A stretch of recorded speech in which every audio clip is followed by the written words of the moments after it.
हामीले सब्सिडी दियो भने ठुलो तादादमा चाहिँ नि त्यो हाम्रो बोर्डरिङ एरियामा जान्छ। यस्ता आइटम्सहरू हामीले आइडेन्टिफाई गर्नु पर्यो जुन आइटम चाहिँ एक्सपोर्ट गर्नको लागि हामीसँग सरप्लस प्रोडक्सन छ। अब प्रोडक्सनै छैन, प्रोडक्सन हाम्रो कम्पिटिटिभै छैन भनेपछि यो चाहिँ खालि हरेक वर्षेनी चाहिँ नि हरेक बजेटमा चाहिँ नि निर्यातलाई प्रोत्साहन गरिनेछ, 5% को चाहिँ सब्सिडी दिइनेछ भन्नु छ, निर्यात चाहिँ गर्नु छ। नेपालमा अहिले पनि होटल इन्डस्ट्री यत्रो ठुलो पर्यटन इन्डस्ट्री मारबाट गुज्रियो, अहिले पनि उसलाई सबभन्दा हाइएस्ट ट्यारिफ लाग्छ, इन्डस्ट्रीभन्दा पनि बढ्ता लाग्छ। What is the logic? यदि रोजगारीको कुरा गर्ने हो भने त्यो होटल इन्डस्ट्रीले दिने रोजगारी अरू कुनै पनि इन्डस्ट्रीभन्दा बढ्ता हुन्छ। हरेकचोटि हाउसमा बिल जान्छ, पेट्रोलियम प्रडक्टलाई कम्पिटिटिभ बनाउने, जेनोसीको चाहिँ नि ओइल निगमको सारा चाहिँ नि लिकेजदेखि लिएर विभिन्न प्रकारका लिकेज, एउटा भौतिक लिकेज, अरू चाहिँ नि आर्थिक लिकेजसम्म सबलाई चाहिँ नि छेक्नको लागि भन्छ। कहिले त्यो बिल अगाडि बढ्दैन, त्यो बिल त्यसको पछाडि पनि एक किसिमको चाहिँ नि एउटा त्यस्ता तत्त्वहरूले त्यसलाई कन्ट्रोल गरेर त्यो मोनोपोलीलाई जीवित राख्न खोजिरहेका छन्। त भनेपछि त्यसलाई त ओपन गर्नु पऱ्यो नि। 500 अरब रुपियाँ, मैले अस्ति हाउसमा पनि भने 500 अरब रुपियाँ, 350 अरब रुपियाँ चाहिँ नि विकास खर्च नगर्नु सक्नको कारणले राष्ट्र ब्याङ्कमा थुप्रेर बसेको छ। प्रदेशमा 100 अरब रुपियाँ थुप्रेर बसेको छ। त्यसलाई विभिन्न ब्याङ्कहरू मार्फत विभिन्न ब्याङ्कहरूलाई रिफाइनेन्सिङ गर्नुको माध्यमबाट होला, जसरी होला दिए भएन र। त्यसको लेगेन्समा तर्क के छ भने त्यसले गर्दाखेरि एकदम इन्फ्लेसन बढ्छ। अहिले कुन इन्फ्लेसन घटिरहेको छ? जोड बिजोड भन्ने थियो, त्यो गर्नुपर्ने हो कि यो छुट्टी 2 दिन बढाउने भने त कुनै पनि तर्कबाट मिल्दैन।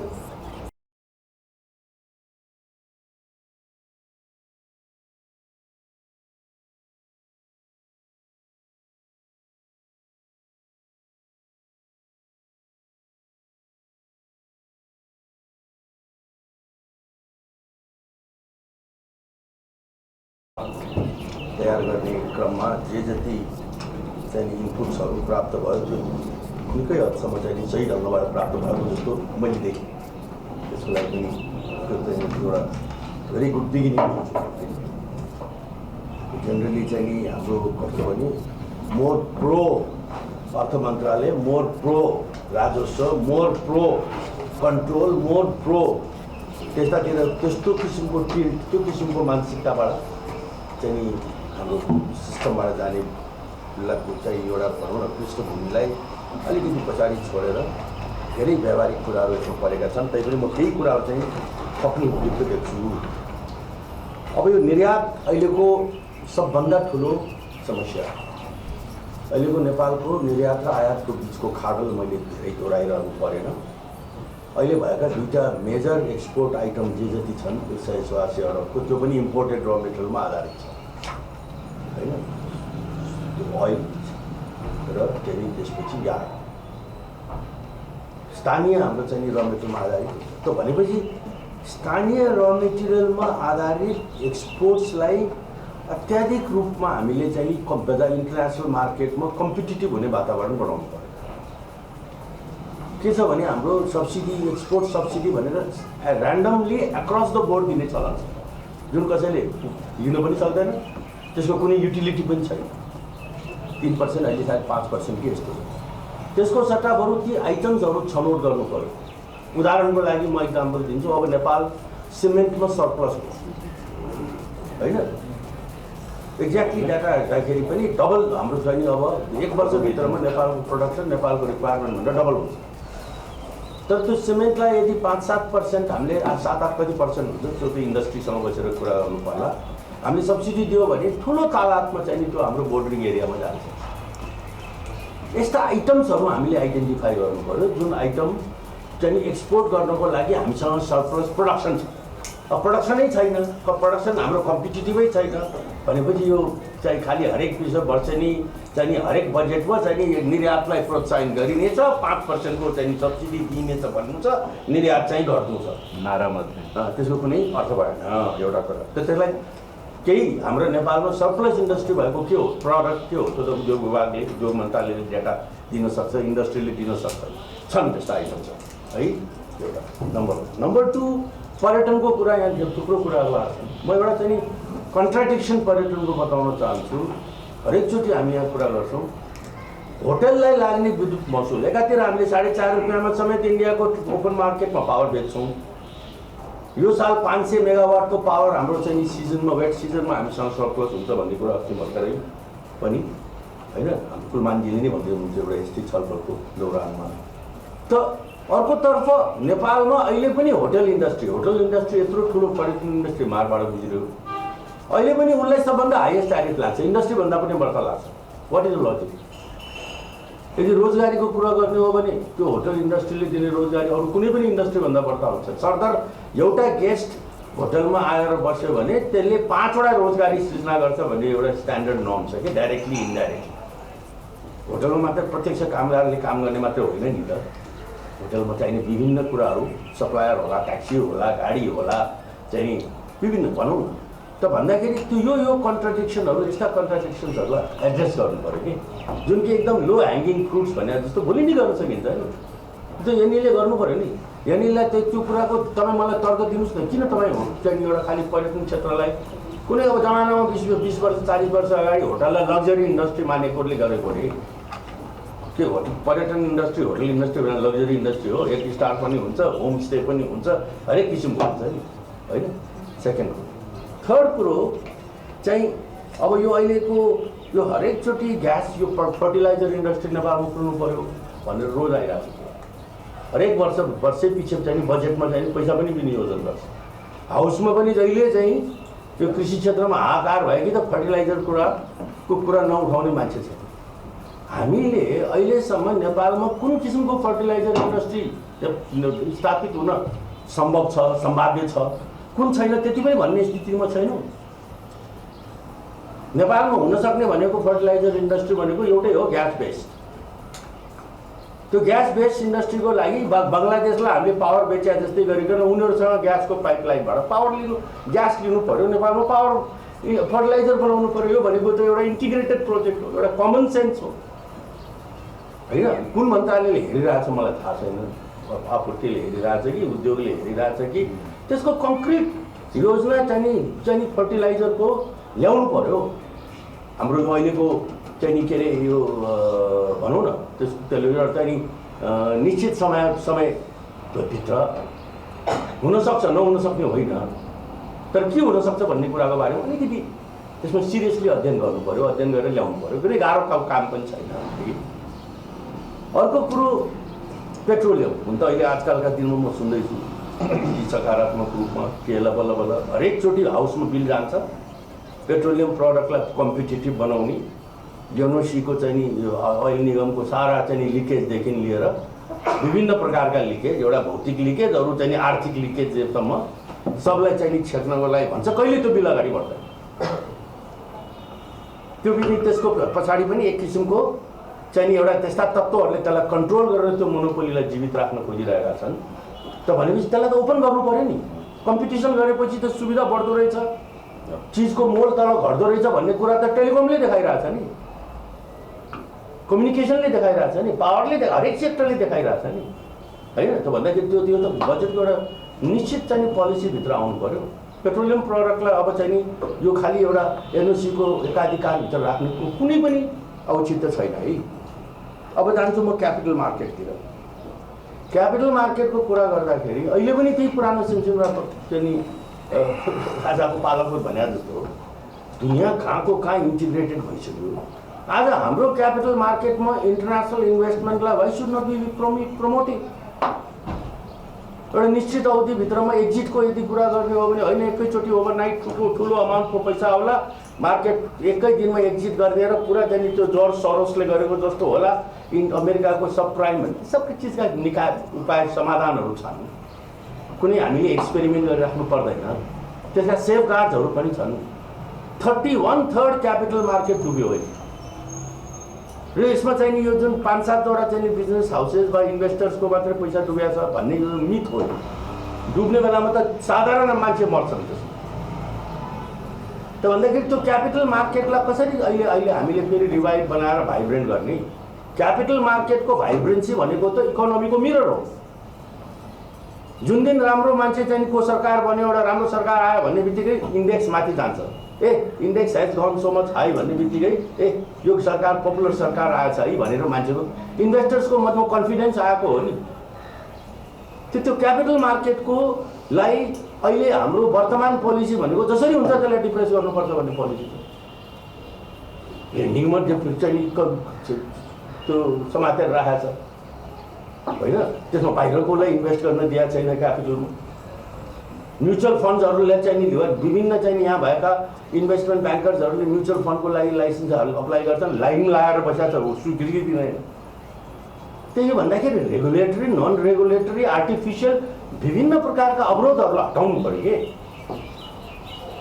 त्यो नगरेसम्म जतिसुकै हामीले ठेलीका ठेली चाहिँ यो निर्देशन भनौँ सुझाव दिए पनि के पनि हुनेवाला छ। मानसिकताकै इस्यु हो। क्यापिटल अहिले 7.5%मा 7%सम्म हाम्रो इन्ट्रेस्ट रेट चलिरहेको छ नेपालमा लेन्डिङमा होइन, सबैलाई थाहा भएको कुरा हो। भेरी हेल्दी देशले खोजेको पनि त्यही हो। अहिले डेभलपिङ कन्ट्री इन्फ्रास्ट्रक्चरमा इन्भेस्टमेन्ट गर्नको लागि त लो कस्ट क्यापिटल चाहियो। एउटा त सोर्सेसै लिमिटेड छ, त्यसलाई अहिले 15% पुऱ्याइदिइसक्यौँ हामी। 500 अरब रुपियाँ मैले अस्ति हाउसमा पनि भने 500 अरब रुपियाँ 350 अरब रुपियाँ चाहिँ नि विकास खर्च नगर्न सक्नको कारणले राष्ट्र ब्याङ्कमा थुप्रेर बसेको छ। प्रदेशमा 100 अरब रुपियाँ थुप्रेर बसेको छ। त्यसलाई विभिन्न ब्याङ्कहरू मार्फत विभिन्न ब्याङ्कहरूलाई रिफाइनेन्सिङ गर्नुको माध्यमबाट होला जसरी होला दिए भएन र त्यसको लेगेन्समा तर्क के छ भने त्यसले गर्दाखेरि एकदम इन्फ्लेसन बढ्छ। अहिले कुन इन्फ्लेसन घटिरहेको छ? आज विभिन्न प्रोजेक्टहरू जुन पाइपलाइनमा छन् पावर प्रोजेक्ट्सदेखि लिएर इन्फ्रास्ट्रक्चरका प्रोजेक्ट उनीहरूको इन्ट्रेस्ट कस्ट एकैचोटि 7 को 14 हुँदाखेरि ती सारा प्रोजेक्टहरू धराशयी भयो भने त्यसमा लागेको चाहिँ नि जनताको पैसा अब त अहिलेको चाहिँ नेपालको मोडल भन्ने हो भने पावर प्रोजेक्ट्सहरूमा आम जनताको पैसा छ। ठुला लगानीकर्ताको त लिमिटेड मात्रै हो, प्रमोटेड मात्र प्रमोटर कि ब्याङ्कको छ। ती सारा प्रोजेक्टहरू त सिक हुनु निश्चित छ। भन्दाखेरि त्यो क्यापिटल त फ्लो गर्नु पर्यो, लिक्विडिटी बढाउनु पर्यो मार्केटमा। त्यो लिक्विडिटी बढाउनको लागि भएको हामीसँग रिसोर्स हामी एकातिर डेभलपमेन्ट एक्सपेन्डिचर पनि खर्च गर्न नसक्ने त्यो एउटा ठुलो भिसियस सर्कलमा त हामी वर्षौँदेखि परेका छौँ होइन। हो किन त्यो हुँदो रहेछ हरेक वर्ष, किन त्यसको समाधान हुँदैन त्यो त हाम्रो पूर्वार्थ मन्त्रीज्यूहरूलाई थाहा होला है त्यही। तर यो समस्या त सुरुदेखि चलिरहेको छ, त्यसमा सुधार हुने लक्षण पनि देखिँदैन। किन अर्थ मन्त्रालयलाई कुरा गर्यो हामी के गर्ने, हामीले त विनियोजन गरिदिने हो, खर्च त अरू मन्त्रालयले गर्ने हो भन्छ। अरू मन्त्रालयलाई भन्यो त्यो मन्त्रालयले हामी त विभागलाई त प्रोजेक्टलाई त होल एडमिनिस्ट्रेटिभ मेकानिजम त्यो प्रोजेक्टहरू डेभलप इम्प्लिमेन्ट गर्ने क्यापासिटी यति नराम्रोसँग इरोड भएको छ, यति नराम्रोसँग पोलिटिसाइज भएको छ। हरेक ठाउँमा चाहिँ नि राम्रा होइन कि हाम्रा मान्छे भनेर राख्ने चलनको कारणले गर्दाखेरि त्यो प्रोजेक्टहरू एक्जिक्युट हुँदैन होइन। जो त्यो एक्जिक्युट नभएपछि त्यो पैसा थुप्रेर बस्छ। यो पालिको टोटल डेभलपमेन्ट बजेटमा यो वर्षको एन्ड भइसकेपछि as a ratio of whole budget 15% पनि हुनेवाला छ। अहिले अस्ति जेठ 4 गतेसम्ममा 31% भएको छ डेभलपमेन्ट पर्सेन्ट, त्यो नेपाली डेभलपमेन्ट बजेटको रेसियो। तर एज अ होल बजेटको यदि हेर्ने हो भने इट विल बी 15%। आज सिम्पल चाहिँ नि कमन सेन्स कुनै पनि डेभलपमेन्ट कन्ट्रिजमा पनि मिनिमम 60% डेभलपमेन्टमा खर्च गर्छ, 40% एडमिनिस्ट्रेसनमा खर्च गर्छ। एफिसियन्ट गभर्मेन्टहरूले त 20 र 80 नै गर्छ।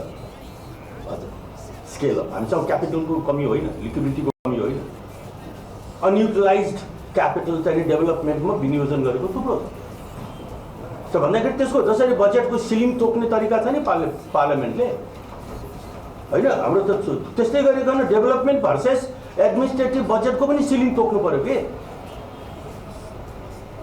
एडमिनिस्ट्रेटिभ बजेट चाहिँ नि खर्च गर्दै जाने, बढाउँदै जाने, मनपरी गर्दै जाने, डेभलपमेन्ट बजेट सुक्दै जाने, त्यस्तो पनि हुन्छ कहीँ डेभलपमेन्टमा। अनि आएर हामी डेभलपमेन्टका कुरा गर्छौँ जहाँ पनि जहिले पनि, त्यसको पनि सिलिङ तोक्नु पर्यो। त्यो कुन हाम्रो पार्लियामेन्टमा चाहिँ नि त्यो कसैले प्रस्ताव ल्याएर गर्ने हो कि कसले गर्छ मलाई थाहा छैन। बजेटको सिलिङ तोक्ने त सिस्टम छ नि, छैन? योभन्दा बढ्ता बोरोइङ गर्न पाइँदैन भनेर डिलिङ एउटा चाहिँ दिने सिस्टम त छ नि। त्यस्तै गरेर why can't be also put a line कि तिमीले यदि साधारण खर्च बढाउने हो भने तिमीले डेभलपमेन्ट खर्च बढाउनै पर्छ। कोही त मायाबाप हुनु पर्यो डेभलपमेन्ट बजेटको है। र अब रहेको कुराहरूको यो अर्को है एउटा यो म कुनै सिक्वेन्समा गइरहेको छैन, म अलग अलग एजुकेसन सेक्टर यो साल मात्रै 43 अरब 43 अरब रुपियाँ खालि बाहिर विदेशमा गयो। बाहिरबाट त्यो जहाँ हाम्रो चाहिँ स्टुडेन्टहरू जान्छन् त्यही इन्स्टिट्युसनलाई नेपालमा आएर खोलाएर किन नगर्ने भनेर सोद्धाखेरि त्यो पोलिसी दिन सक्दैन। शिक्षा मन्त्रालयमा यति किसिमका चुकुल र तानी भोटे ताल्चाहरू लगाएर आएको छ कि चाहिँ बाबा त्यो खोल्नु पऱ्यो, तिनीहरूलाई ल्याउनु पऱ्यो यहाँ भन्दाखेरि यसले नमिल्ने, उसले नमिल्ने, यसले पनि यो नीतिले नमिल्ने, उसले नमिल्ने कसैले। सारा दुनियाँमा डिम्ड युनिभर्सिटीको कन्सेप्ट आइसक्यो होइन। त्यसले उसले अरूलाई एक्रिडेसन नदेओस् न, युनिभर्सिटी त चलाउनु पाउँछ नि एजुकेसनको होइन। व्यक्तिलाई व्यापार बनाउनु हुँदैन भने ट्रस्टले चलाओस्, ट्रस्टले मात्रै चलाउनु पर्यो। त खोल्नु त पऱ्यो बाबा, ट्रस्टले गर्ने हो कि चाहिँ नि नट फर प्रफिट अर्गनाइजेसन कम्पनीले चलाउने हो कि त्यो छुट्टै डिस्कसनको विषय हो। तर एजुकेसनमा चाहिँ नि हामीले आउटसाइड नो हाउ इन्स्टिट्युसनको कोलाबोरेसन, म्यानेजमेन्ट, उनीहरूको partnership we should encourage. Nepali स्टुडेन्टलाई कहिले चाहिँ नि बेङ्गलोर, कहिले दिल्ली, कहिले अस्ट्रेलिया पठाउने होइन, उनी ती इन्स्टिट्युसनलाई नेपाल ल्याउने हो। त्यो पोलिसी ल्याउनु पर्यो हामीले एजुकेसनमा त्यो है। अर्को सेकेन्ड कुरो चाहिँ यो अहिले पनि मैले भने म एउटा कुनै सिक्वेन्समा गइरहेको छैन। एउटा सन्डेको है यो अहिले 2 दिनको छुट्टीको कुरा है। यो एउटा पनि फेरि एकदमै अब अस्ति चाहिँ एकदम सर्टेज यो बिल्कुलै चाहिँ यो भनौँ न पेट्रोलियम प्रडक्टको चाहिँ आकाशीय मूल्य आकाशीयकै छ, त्यो एउटा ठुलो समस्या पनि हो र त्यसका विविधहरू पक्षहरू पनि छन् नेसनल र इन्टरनेसनल। त्यो समस्यालाई मैले अन्डरमाइन गर्न खोजेको होइन होइन। तर त्यसको लागि घटाउनको लागि जस्तो पहिला पनि अल्टरनेट डे जोड बिजोड भन्ने थियो, त्यो गर्नुपर्ने हो कि यो छुट्टी 2 दिन बढाउने भने त कुनै पनि तर्कबाट मिल्दैन। एक त यसै पनि नेपालको चाहिँ हाम्रो है उता के अरे हाम्रो सुरेन्द्र सर हाँस्दै हुनुहुन्छ, हाम्रै सरकारले गरेको बोलिरहेको छु। म त लागेको कुरा आफू पनि बोल्छु, पब्लिकली पनि बोल्छु होइन होइन। त्यो त्यसका चाहिँ नि विभिन्न चाहिँ नि आफ्नो कोणबाट हेर्ने मान्छेले हेऱ्यो होला। तर मेरो भनाइ के भने लेबर चाहिँ को कस्ट भनेको नेपालमा सबभन्दा हाई छ भन्ने कुरामा हामी पहिला क्लियर हुनु पऱ्यो कि हाम्रो प्रोडक्टिभिटी चाहिँ लो छ। पटकका सरकारले एकैचोटि मिनिमम वेज 1/3 बढाइदिने जुन कारणले हामी अहिले कहाँ पुगेका छौँ भन्ने कुरो बिर्सिनु भएको। सेम वे सरकारको डेलिभरी सिस्टम कति इफिसियन्ट छ भन्ने कुरालाई पनि बिर्सिनु भएन होइन। त्यो भइरहेको करिब 165 दिन पुग्न लागिसकेको छु है। त भन्दाखेरि पेट्रोलियम प्रडक्टको खपतको कन्सर्न जायज हो, त्यसलाई एड्रेस गर्नको लागि हामीले बरु जोड बिजोडवाला सिस्टम गरौँ, इम्प्लिमेन्टहरू के गर्नुपर्छ त्यो गरौँ। तर यो 2 दिनवाला सिस्टम चाहिँ नि नेपालको कन्टेक्स्टमा काउन्टर प्रोडक्टिभ हुन्छ भन्ने कुरा म भनिरहेको छु त है। हामी अहिले पनि भनिरहेको छौँ। अर्को यो कुरा पनि हाम्रो चाहिँ आई थिङ्क अर्थ समितिले खुलेर भन्नुपर्छ होइन। अर्को कुरा रह्यो अब यो इन्डस्ट्रियल पार्क हरेक जिल्लामा 77वटा industrial park, special economic zone, product wise special economic जोनहरूका दिनरात कुरा आउँछ। कयौँ ठाउँमा खुले पनि होइन होइन, कयौँ ठाउँमा खुले पनि किन मान्छे जाँदैन त्यहाँ? कसैले अध्ययन गर्नु परेन? खुल्ने तर किन नजाने त भन्दाखेरि त्यहाँभित्र लग्नको लागि पहिला त स्पेसल इपिजेड अलग चिज हो, एसिजेड अलग चिज हो, इन्डस्ट्रियल पार्क अलग चिज हो र यी तिनटैका इन्सेन्टिभका प्याकेज अलग हुनुपर्छ। र त्यो इन्सेन्टिभको प्याकेजलाई कहिले पहिला त कम्पिटेटिभ बनाउनु पर्यो हामीले। र त्यो कम्पिटेटिभ बनाउने भनेको चाहिँ बालाजु र चाहिँ जब चाहिँ यो हेटौडासँग होइन, हामीले कम्पिट गरिरहेका मुलुकहरूसँग बनाउने हो। त्यो नेटमा छ, हेरे भइहाल्यो होइन र। इन्डियाका ब्याकवर्ड स्टेट्सहरूले कति के सुविधाहरू दिन्छन् आफ्ना स्पेसल इकोनोमिक जोनमा, चाइनाका स्पेसल इकोनोमिक जोनले कति दिन्छन्, बङ्गलादेश चाहिँ अहिले one of the most vibrant economy of south Asia उसले कति दिएछ भन्ने कुरा हेर्दा भयो नि त। त्यसलाई कम्पिटेटिभ बनाउनु पऱ्यो नि त्यो त्यहाँका इन्सेन्टिभका प्याकेजेसहरू। न खोलेर मात्रै के गर्नुहुन्छ उद्योग? त्यो जमानामा चाहिँ नि गजेन्द्र नारायण सिंहज्यूको नाममा स्वर्गीय चाहिँ नि राजविराजमा एउटा चाहिँ औद्योगिक क्षेत्र खुलेको थियो, यहाँहरूलाई कतिको याद छ पछि त्यो गोठ बन्यो, त्यहाँ उद्योग त खुलेनन् कोही पनि। त्यो अब खोलिदियो, त्यो त्यहाँनिर त्यतिकै त भाइबिलिटी नबनाइकन इमोसनल राजविराजमा राजविराज अहिले पनि छ तर इन्डस्ट्री सबै छोड्छ घरहरू छन् अरू के पनि होइन। त्यो त्यस्तै गरिकन हामी जहिले पनि बिओपी के अरे बिपिओका कुराहरू गर्छौँ। ठुली खेल म खोलेकै हो, आइटी पार्क होइन, त्यो बेलामा जमानामा। त्यो भन्दाखेरि कुनै चिज हामीले सुरुवात गर्छौँ भने त्यसलाई निष्कर्ष दिने ठाउँमा पनि पुर्याउनु पऱ्यो कि, त्यसको पनि ओनरसिप कसैले लिनु पऱ्यो। स्टेटले पैसा इन्भेस्ट गर्छ भने पहिला त त्यो प्लानै एन्ड टु एन्ड प्लान हुनु पऱ्यो र त्यसपछि त्यसको डेलिभरी दिने जिम्मेवारी पनि हुनु पऱ्यो र त्यसभित्र चाहिँ हरेक चिजलाई पोलिटिक्ससँग जोडेर हेर्नु पनि भएन। आज सबै सबभन्दा पहिला अहिलेका स्पेसल इकोनोमिक जोन प्राइभेट यो चाहिँ इपिजेड र चाहिँ इन्डस्ट्रियल पार्कहरूमा किन गइरहेको छैन भन्ने कुराको एक दिन बोलाउनु अर्थ मन्त्रालय, हाम्रो अर्थ समितिमा बोलाउनु उनीहरूलाई, उनीहरूले लिएर रिपोर्ट लिएर आओस् न। किन जाँदैन मान्छे? गार्मेन्ट जोन भनेर छुट्टै बनायो वीरगन्जमा, एउटा पनि गार्मेन्ट इन्डस्ट्री त्यहाँ गयो। वाइ? जान्नुपर्ने कारण त म देख्दिनँ। किनकि इन्सेन्टिभाइज उनलाई जे किसिमको इन्सेन्टिभाइज दिनुपर्ने हो गर्नु पनि इन्सेन्टिभाइज नगरिकन अहिलेको कम्पिटिटिभ वर्ल्डमा इन्भेस्टमेन्ट चाहिँ आउँदैन हेर्नुहोस्। यो चाहिँ एकदम क्लियर कुरा हो। र इन्सेन्टिभ दिनको लागि नखुलेका चिजहरूमा कुनै भइरहेको राजस्व कमाइरहेको घरबाट राजस्व झिकेर इन्सेन्टिभ दिने कुरा कसैले गर्छ भने त्यो चाहिँ ग्राह्य हुँदैन। तर आउँदै नआइरहेको चिज भोलि खडा गरेर उसले चाहिँ पर्सि गएर चाहिँ राज्यलाई चाहिँ राजस्व पुर्याउँछु तर मलाई यति दिनको छुट देऊ मलाई क्यापिटल फर्मेसनको लागि, त्यो त कुनै गलत कुरो हो। वर्ल्डले गरिरहेको छ त्यो कुरो। त्यो गर्नु पऱ्यो कि त हाम्रो कम्प्लिट सोचाइ अर्कोतिर फर्किन्छ। अदरवाइज चाहिँ नि हामी इन्डस्ट्रियल प्रमोसन र इन्भेस्टमेन्ट प्रमोसनका कुरा गर्छौँ, अनि त्यो कसरी हुन्छ भन्दाखेरि हामी पनि एउटा स्ट्यान्ड लिएर भन्नु पऱ्यो किन भइरहेको छ नि यो कुराहरू। त्यो हुने गरिकन पोलिसी ल्याउनु पऱ्यो नि त। अरूले देखियो आफैले रकेट साइन्स पनि होइन कि यो, आफैले नयाँ पोलिसी बनाउनु पर्दैन। अरूले गरेको र सक्सेसफुल मोडलहरूलाई फलो गरे भएन र होइन? जति पनि छन् नि, फेरि आज त ट्रान्सपरेन्ट वर्ल्ड छ यार, पुरै नेटमा छ सबै चिज होइन। हाम्रै छेउमा कैलालीको धनगढीको पारी, यहाँहरूले धेरैले देख्नु पनि भयो होला, पहिला पन्तनगर भन्थ्यो त्यसलाई, बहुत ठुलो कृषि फार्म थियो होइन। पछि गएर त्यो पन्तनगर युनिभर्सिटी हो, जो नारायण दत्त तिवारीको टाइममा त्यसलाई चाहिँ नि उसले 550 हेक्टर हो क्या, त्यसलाई इन्डस्ट्रियल पार्क बनाउनु, सिटकुल भन्छ, ठ्याक्कै हाम्रो पारी कति जानुभएको छैन, रुद्रपुर भन्छ। विदिन वान इयर त्यो सारा ठाउँ गरे। ठुला इन्डियाका सबै इन्डस्ट्रिजहरू टाटादेखि होन्डादेखि सबै एक सबै इन्डस्ट्रिजहरू त्यहाँ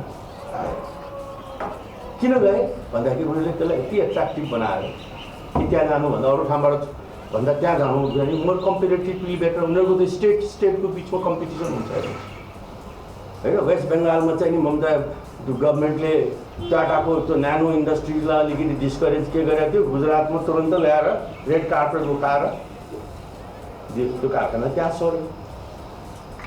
फ्याक्ट यो सब कुरा त भएका चाहिँ एकदम इतिहासमा कोरिएका कुराहरू हुन् नि त भन्दाखेरि हामीले गर्नुपर्ने कुराहरूमध्ये भनेको भइराखेका तर त्यसले दिनु नसकेका रिजल्ट, हाम्रो इन्भेस्टमेन्ट भइसक्यो, इन्फ्रास्ट्रक्चर छ, तर त्यसलाई हामीले पहिला त प्रोएक्टिभ बनाउनु पऱ्यो, त्यसलाई पहिला चलायमान बनाउनु पऱ्यो र त्यसका लागि चाहिँ हामी चाहिँ त्यसलाई इन्सेन्टिभाइज गर्नको लागि कम्पिटिटिभ बनाउनको लागि अप्ठ्यारो मानेर चल्दैन, त्यसमा नेगेटिभ यो नकारात्मक दृष्टिकोण राखेर चल्दैन होइन।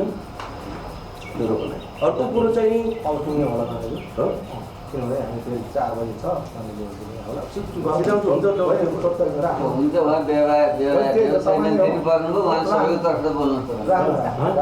हाम्रो सैद्धान्तिक किताब विज्ञान तपाईँको व्यवहारिक ज्ञान तपाईँले पछि है निजगढ है योपालि लाड नमानिकन निजगढमा पैसा हाल्नै हुन्छ, हाल्नै पर्छ। कहिले यो वनको कुरा झिक्छ, कहिले के कुरा झिक्छ, त्यो एयरपोर्ट बन्नु बहुत जरुरी छ है। फास्ट ट्र्याकमा पनि मेरो चाहिँ भनाइ के भने यो किनकि इन्फ्रास्ट्रक्चर कुरा भएछ, अहिले फास्ट ट्र्याकमा यत्रो ठुलो पैसा खर्च भइरहेको छ। हाम्रो चाहिँ बोर्डरबाट रेलवे काठमाडौँ ल्याउने भनेको त्यसको लागि फेरि नयाँ लाइनै ल्याउनु पर्दैन। म गएको छु कि हामी त अर्थ समितिमै गएको थियौँ, त्यही फास्ट ट्र्याकमै हामीले रेलवेको ट्र्याक अलाइन गरेको हुन्छ। मैले त्यही कर्नेललाई त्यो बेलामा उनले लगेर त्यो गएर मैले सोधेँ यो कुरो किन हुन सक्दैन यहाँ भनेर, किन 4 लेन छ, अरू पनि ठाउँमा हामी हेरेकै हौँ, त्यहीँनिर रेलवे ट्र्याक किन हाल्न सकिन्छ हजुर, अलिकति रिलाइन गर्नुपर्छ। अब त्यसको लागि ठुलो एउटा बिलियन्स अफ डलर खर्च गरेर इन्डियन गभर्मेन्टलाई चाइनिज गभर्मेन्टलाई यो चाहिँ घुहारेर बसेर बस्नुको सट्टा त्यसैमा चाहिँ हामीले रेलवे ट्र्याक राख्यो भने बरु त्यही पैसाले राख्नु। नेपालमा साँच्चीकै रेलवे लाइन बनाउनु भने सबभन्दा छिटो अविलम्ब बनाउनु भने इस्ट फारवेस्ट, त्यो पनि हामीसँग टोटल अलमोस्ट धेरै ठाउँमा सबै ठाउँमा 4 लेनका रोड बन्न चालिसक्यो, त्यहाँ ट्र्याक मात्र राख्ने हो रेलवे, कयौँ ठाउँमा त त्यसमा जोड्न पनि जोडिसक्यो है।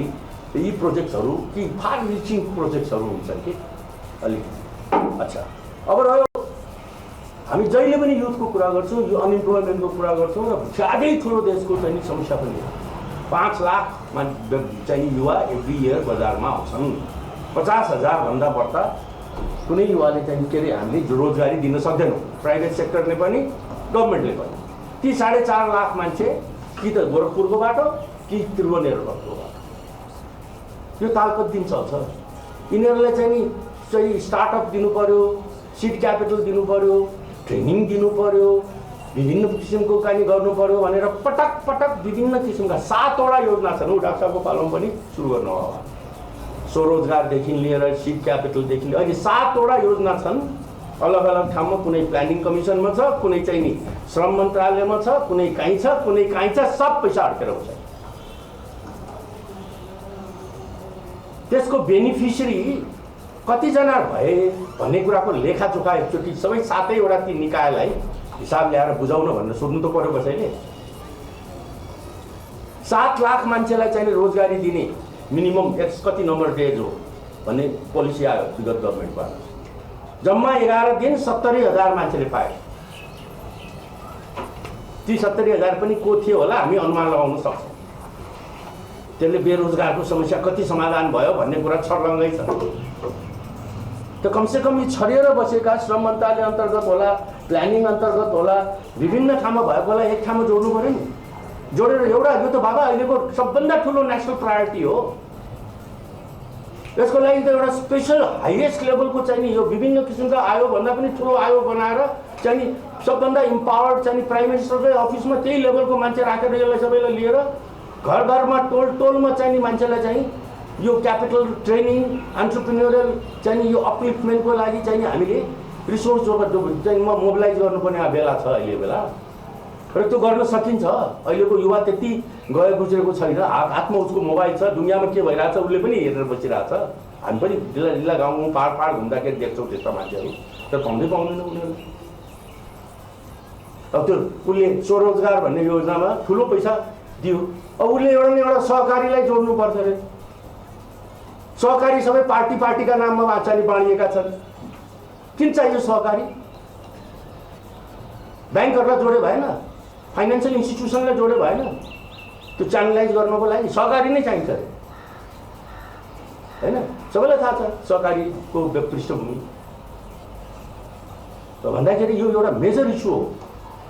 म त भन्छु हाम्रो सुझावको 1 नम्बरमा आउनुपर्छ यो युथको होइन। अहिले हामी धरानदेखि काठमाडौँ रदेखि महेन्द्र के अरे धनगढीसम्म देख्दैछौँ सब लक्षण, यही सब कुराका परिणतिहरू हुने।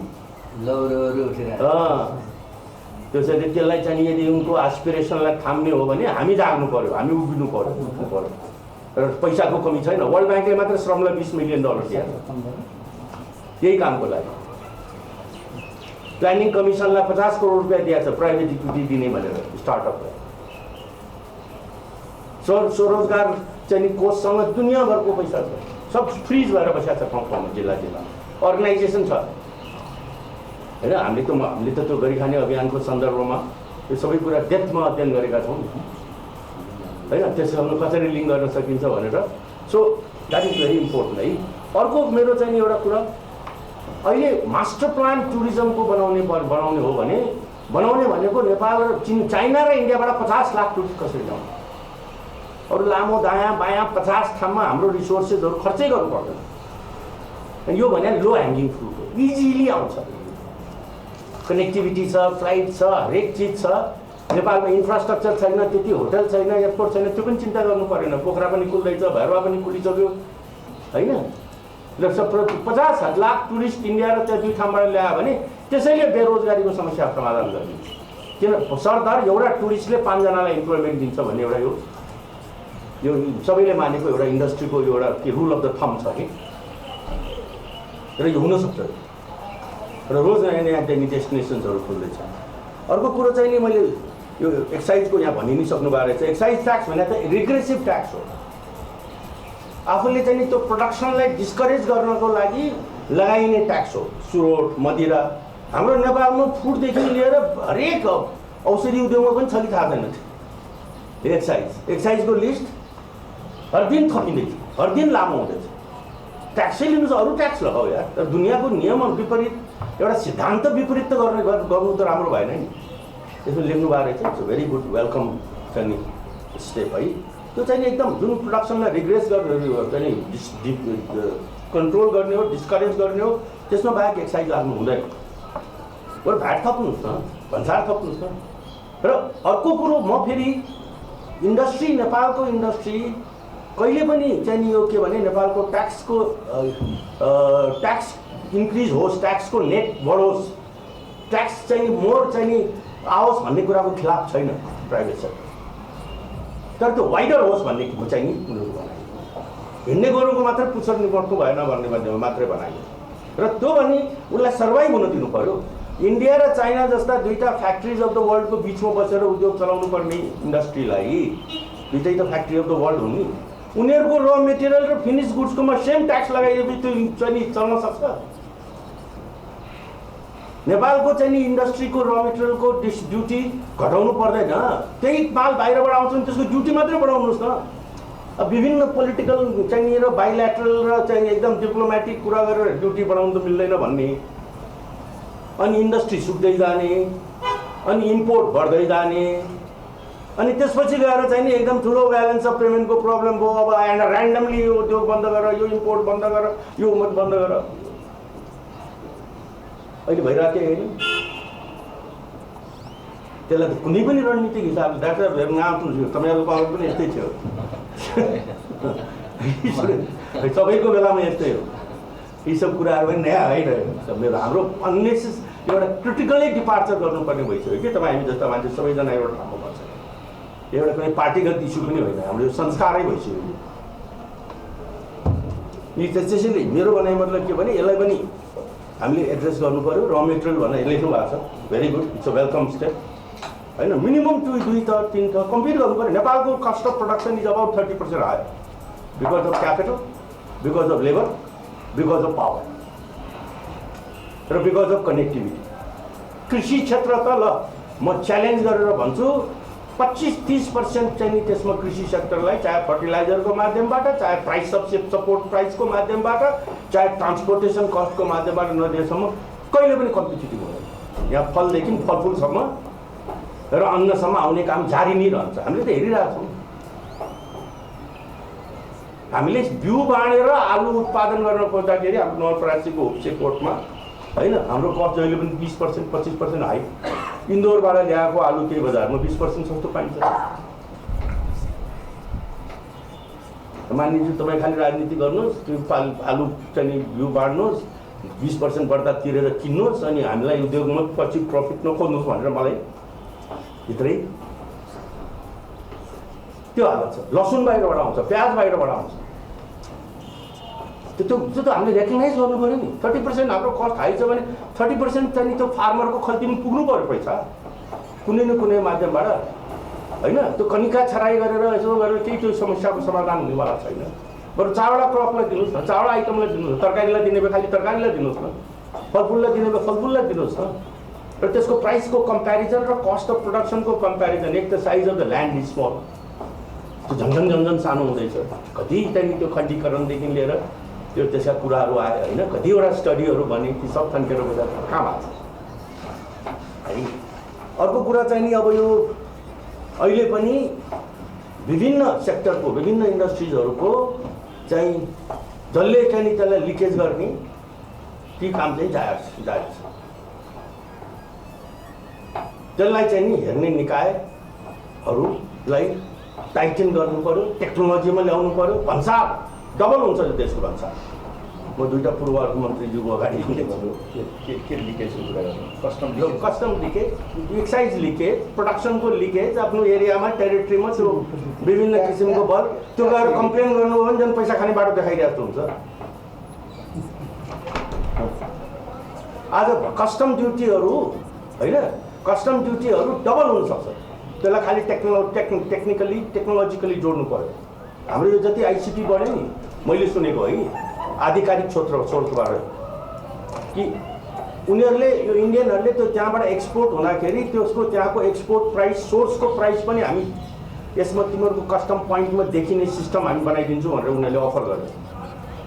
उनीहरूसँग छ नि त त्यसको रेकर्ड। त्यो चाहिँ हामीलाई चाहिँदैन भनेर भन्यो। गरे हुन्छ नि अहिले त एक बटनबाट हुन्छ त्यो काम। त्यहाँको जहाँ जुन पोइन्टबाट त्यो माल आउने हो त्यो मालको प्राइसिङ उसले आफ्नो सिस्टम, इन्डियन कस्टमले ट्रान्सपरेन्ट गर्छ, सिस्टमभित्र हालिदिन्छ। अनि त्यो सिस्टम आएपछि त त्यहाँ कसैले खेल्न पाएन नि होइन। 10 वर्षको बच्चाको जुत्ताको साइजमा चाहिँ नि बुढाको जुत्ता ल्याउनु पाउँदैन नि त्यो भएपछि।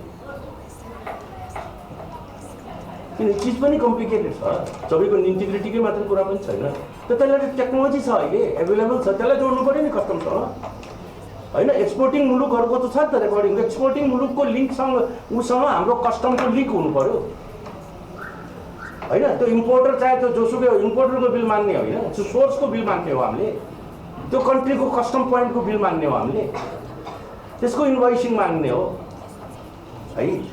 त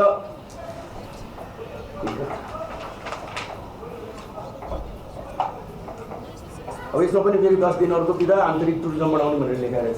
अब म त यसको सख्त विरोधी भइहालेँ। भइरहेकै विधि बत्ता भइसक्यो बिदा है क्या। त्यो नराख्नु त्यसमा।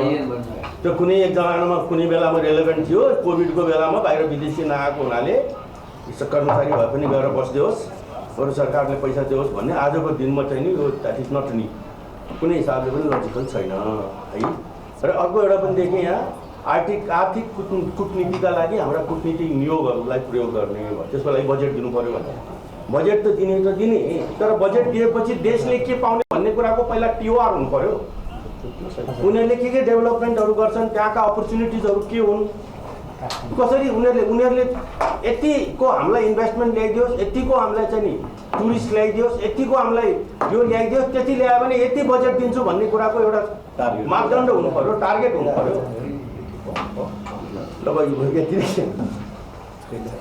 मेरो पनि तपाईँको आयोजना हेर्नु म डाक्टर साहब सुन्नु नि, डाक्टर साहबहरूको कुरो अब केही छ है, धेरै